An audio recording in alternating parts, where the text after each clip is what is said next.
Table 490 TNPSC UPSC bank exam study programme. இன்றைய நாளில் அன்புள்ள மாணவர்களே, நமக்கு முக்கியமாக தெரிந்து கொள்ள வேண்டிய ஒன்று, மிக மிக கவனமாக இருக்க வேண்டிய ஒன்றாகவும் இருக்கின்றது. அது நம் ஞானம் நிறைந்தவர்களாக இருப்பதுதான். யார் சொன்னாலும் எல்லாவற்றிலும் உண்மை புரிந்து கொண்டு அதன்படி நடப்பதுதான் ஞானம். ஞானம் கடவுளின் கிருபையால் வழங்கப்படுகிறது.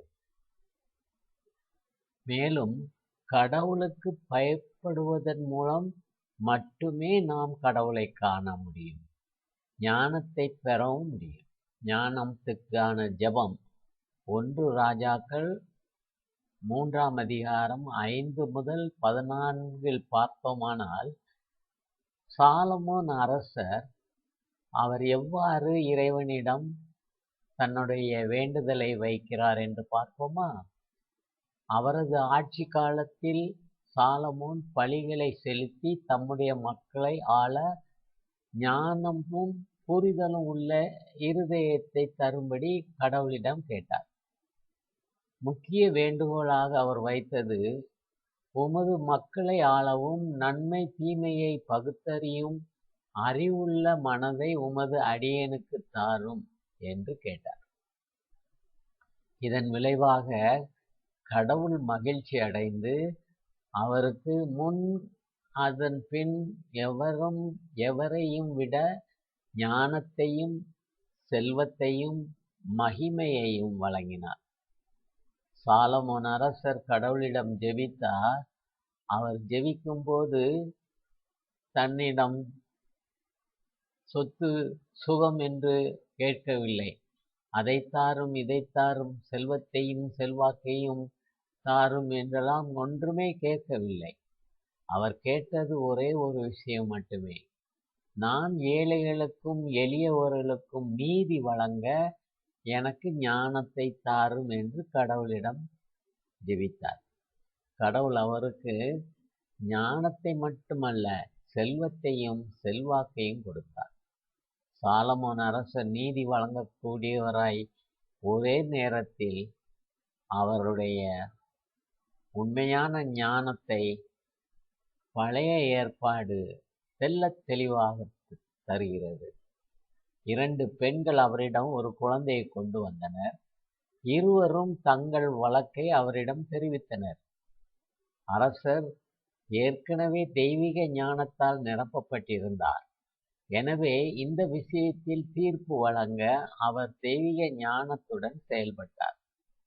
அவர் வீரர்களுக்கு குழந்தையை 2 துண்டுகளாக வெட்டி ஒவ்வொருவருக்கும் ஒரு பங்கையும், இந்த மக்களுக்கு அந்த அவர்கள் வழக்காக கொண்டு வந்தது, இது என் குழந்தை இது என் குழந்தை என்று சொன்னார்கள், இருவருக்குமே பாதி பாதியாக வெட்டி கொடுத்துவிடும் என்று அவர் வீரருக்கு சொல்கிறார். உண்மையான தாய் பயந்து போனாள். தன் குழந்தை உயிருடன் இருந்து அதை பார்ப்பதுவே போதுமானது என்று அவள் உணர்ந்தாள். அவள் அரசரிடம், இந்த குழந்தையை அவளே எடுத்து வளர்க்கட்டும், ஆனால் அது வெட்டப்பட்டு இறந்து போவதை நான் ஒரு காலமும் விரும்பவில்லை, இப்போதைக்கு குழந்தையை அவள் கையிலே கொடுத்துவிடும் என்று சொன்னாள். இதை கேட்ட சாலமோன், இந்த பெண்தான் தனது கவலையை உண்மையிலேயே வெளிப்படுத்தினாள், ஆகவே இவள்தான் உண்மையான அம்மா தாய் என்று சொல்லி அரசர் தீர்ப்பு வழங்கினார். குழந்தையை நான் எந்த அளவில் அவர் ஞானத்தோடு அந்த வழக்கை தீர்ப்பிட்டார் என்பதை நாம் பார்த்தோம். இதற்கு இடையில் திருவள்ளுவர் எவ்வாறு இதனை தன்னுடைய பகுதியில் அறத்துப்பாலில் எவ்வாறு சொல்கிறார் என்று பார்ப்போமா? திருவள்ளுவர் கூறும் பல ஞானமான அறிவுரைகளை திருக்குறளில் படித்தால் அவற்றில் காணப்படும் பகுதிகள் நமக்கு மிகவும் உதவியாக இருக்கும் என்பதில் சந்தேகமில்லை. அவர் என்ன சொல்கிறார் என்று பார்ப்போம். இன்றைய நீதி மற்றும் சொத்துரிமை சகாப்தத்தில் அவர் அதை எவ்வாறு சொல்லி நமக்கு புரிய வைக்கிறார் என்று பார்ப்போமா? நியாயமாக இருப்பது எவ்வளவு முக்கியம் என்பதை பார்ப்போம். ஒருபுறம் அவர் சொல்வதை நாம் கவனமாக கேட்டார். குறள் 422. சென்ற இடத்தால் செலவிடாதீதொரீஇ நன்றின்பால் உய்ப்பதறிவு. இதற்கு வரதராசனார் விளக்கம் என்ன தருகிறார்? மனத்தை சென்ற இடத்தில் செல்ல விடாமல் தீமையானதிலிருந்து நீங்கி காத்து நன்மையானதில் செலவிடுவதே அறிவாகும். சாலமோன் பாப்பையா இதற்கு எவ்வாறு விளக்கம் கொடுக்கிறார்? மனம் சென்ற வழியெல்லாம் அதை செல்ல விடாமல் தீமையை விட்டு விலகி நல்ல வழியில் நடத்துவது அறிவு. கலைஞர் கருணாநிதி விளக்கம் எவ்வாறு கொடுக்கிறார்? மனம் போகும் வழியெல்லாம் போக விடாமல் தீய வழிகளை தள்ளிவிட்டு நல் வழியை தேர்வு செய்வதே அறிவுடையாகும். இங்கிலீஷில் இதை எவ்வாறு சொல்கிறார்கள் என்றால், how the version is given in English. Wisdom restrains nor suffers mind to wander where it would. From every evil calls it back and guides in way of good. இதற்கான விளக்கம், not to permit the mind to go where it leads, to keep it from evil and to employ it in good, this is wisdom. Thirukkural 424 பார்ப்போமானால், என்பொருளாவாக செல சொல்லிப் பான் பிறவாய் நுண்பொருள் காண்பதறிவு. இதற்கு வரதராசனார் விளக்கம், தான் சொல்லுவன எளிய பொருளுடையவனாக பதியுமாறு சொல்லி தான் பிறரிடம் கேட்பவற்றின் நுட்பமான பொருளையும் ஆராய்ந்து காண்பதே அறிவாகும்.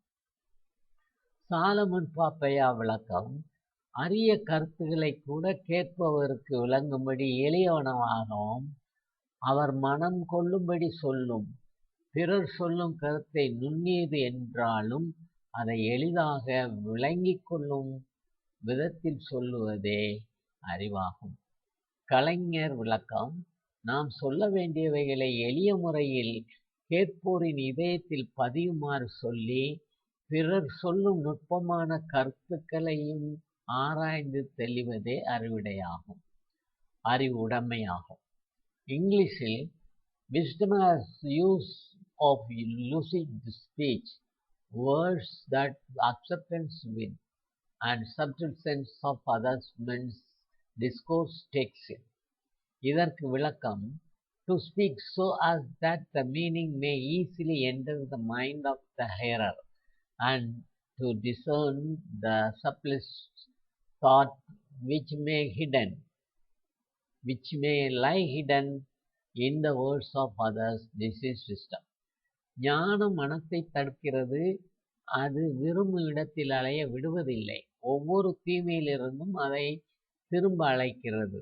மேலும் நன்மையின் பாதையில் அது வழி நடத்துகிறது. மனதை அது விரும்பும் இடத்திற்கு செல்ல அனுமதிக்காமல் இருப்பது, தீமையிலிருந்து அதை தடுத்து நிறுத்துவது, அதை நன்மையில் பயன்படுத்துவது, இதுவே ஞானம்.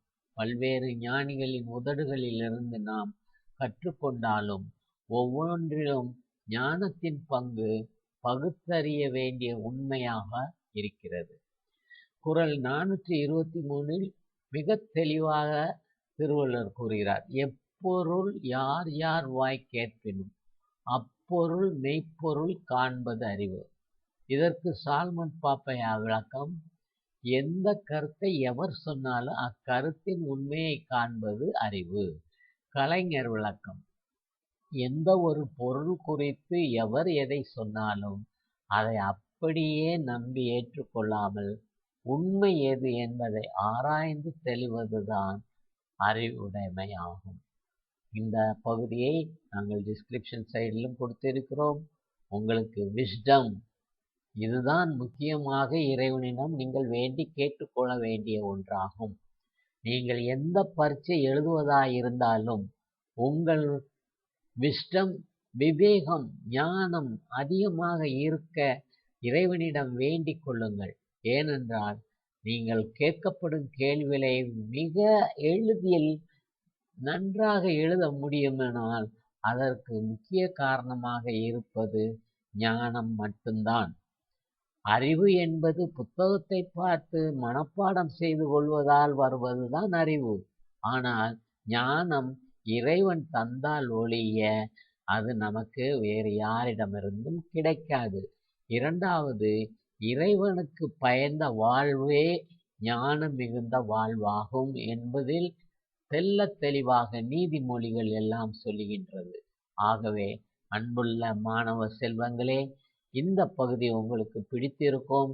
ஏனென்றால் இதில் நாங்கள் கொடுத்திருக்கும் விளக்கம் நிச்சயமாக அறிவுபூர்வமானவர்கள் கொடுத்த அத்தனை விளக்கமும் நமக்கு உள்ளூர மனதை பக்குவப்படுத்தும் என்பதால் மீண்டும் மீண்டும் அதை நீங்கள் தெரிந்து கொள்ளுங்கள். இந்த பகுதி உங்களுக்கு பிடித்திருந்தால் லைக் செய்யுங்கள், மற்றவர்களுக்கு ஷேர் செய்து கமெண்ட் செய்யுங்கள், சப்ஸ்கிரைப் செய்ய மறவாதீர்கள். நன்றி.